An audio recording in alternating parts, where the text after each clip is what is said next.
লোকটি নেহাত বেকার ছিল। তার কোনো কাজ ছিল না, কেবলই শখ ছিল নানা রকমের। ছোট ছোট কাঠের চৌকোয় মাটি ঢেলে তার উপরে সে ছোট ছোট ঝিনুক সাজাতো। দূর থেকে দেখে মনে হতো যেন একটা এলোমেলো ছবি।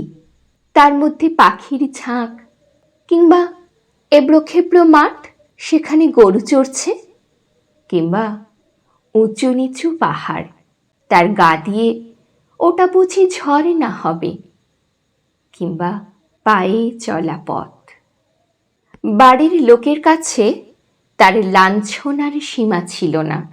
মাঝে মাঝে পণ করত পাগলামি ছেড়ে দেবে, কিন্তু পাগলামি তাকে ছাড়ত না।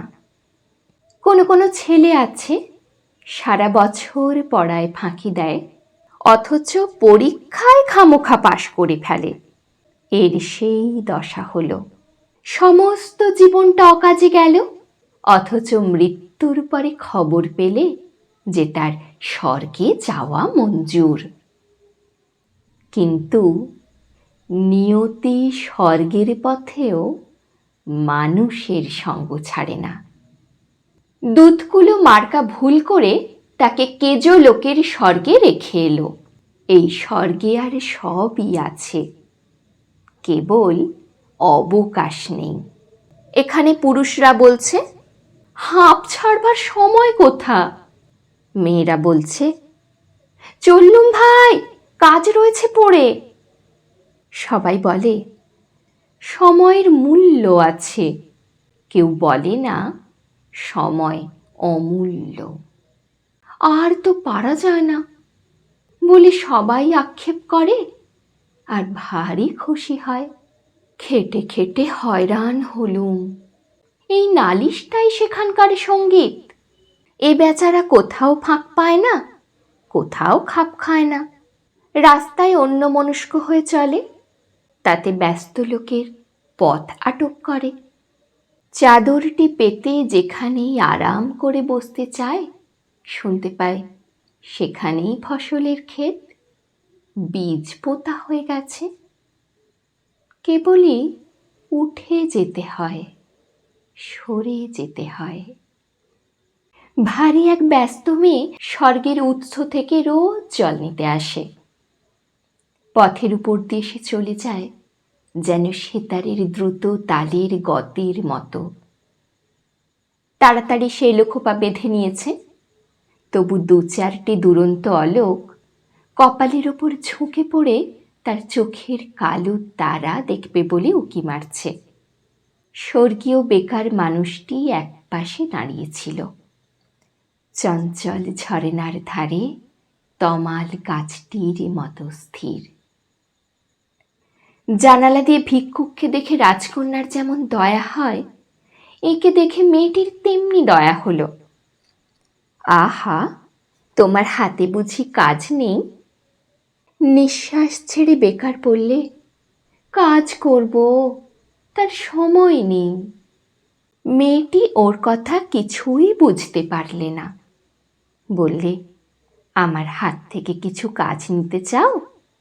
বেকার বললে, তোমার হাত থেকে কাজ নেব বলে দাঁড়িয়ে আছি। কি কাজ দেব? তুমি যে খরা কাঁখে করে জল তুলে নিয়ে যাও, তারই একটি যদি আমায় দিতে পারো। ঘড়া নিয়ে কি হবে, জল তুলবে? না, আমি তার গায়ে চিত্র করব। মেয়েটি বিরক্ত হয়ে বললে, আমার সময় নেই, আমি চললুম।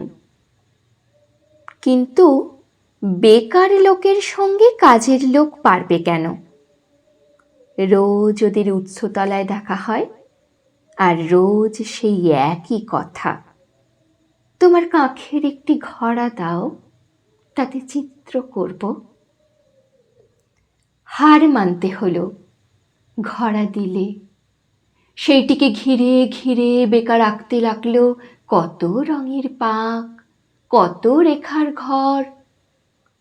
আঁকা শেষ হলে মেয়েটি ঘড়া তুলে ধরে ঘুরিয়ে ঘুরিয়ে দেখলে। ভুরু বাঁকিয়ে জিজ্ঞাসা করলে, এর মানে?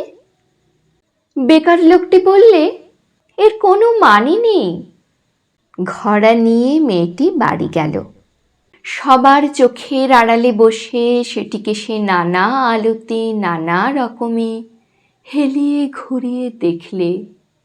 রাত্রে থেকে থেকে বিছানা ছেড়ে উঠে দীপ জেলে চুপ করে বসে সে চিত্রটা দেখতে লাগলো। তার বয়সে সে প্রথম এমন কিছু দেখেছে যার কোনো মানে নেই। তার পরদিন যখন সে উচ্চতলায় এলো, তখন তার দুটি পায়ের ব্যস্ততায় একটু যেন বাঁধা পড়েছে। পা দুটি যেন চলতে চলতে আনমনা হয়ে ভাবছে, যা ভাবছে তার কোনো মানে নেই। সেদিনও বেকার মানুষ একপাশে দাঁড়িয়ে। মেয়েটি বললে, কি চাও? সে বললে, তোমার হাত থেকে আরো কাজ চাই। কি কাজ দেব? যদি রাজি হও, রঙিন সুতো বুনে বুনে তোমার বেনি বাঁধবার দড়ি তৈরি করে দেব। কি হবে? কিছুই হবে না। নানা রঙের নানা কাজ করা দড়ি তৈরি হলো। এখন থেকে আয়না হাতে নিয়ে বেনি বাঁধতে মেয়ের অনেক সময় লাগে। কাজ পড়ে থাকে, বেলা বয়ে যায়। এদিকে দেখতে দেখতে কেজো স্বর্গে কাজের মধ্যে বড় বড় ফাঁক পড়তে লাগলো। কান্নায় আর গানে সেই ফাঁক ভরে উঠল। স্বর্গীয় প্রবীণেরা বড় চিন্তিত হলো। সভা ডাকলে। তারা বললে, এখানকার ইতিহাসে কখনো এমন ঘটেনি। স্বর্গের দূত এসে অপরাধ স্বীকার করলে। সে বললে, আমি ভুল লোককে ভুল স্বর্গে এনেছি। ভুল লোকটিকে সভায় আনা হলো। তার রঙিন পাগড়ি আর কোমরবন্ধের বাহার দেখেই সবাই বুঝলে বিষম ভুল হয়েছে। সভাপতি তাকে বললে, তোমাকে পৃথিবীতে ফিরে যেতে হবে। সে তার রঙের ঝুলি আর তুলি কোমরে বেঁধে হাঁপ ছেড়ে বললে, তবে চললুম। মেয়েটি এসে বললে, আমিও যাব। প্রবীণ সভাপতি কেমন অন্যমনস্ক হয়ে গেল। এই সে প্রথম দেখলে এমন একটা কাণ্ড যার কোনো মানে নেই।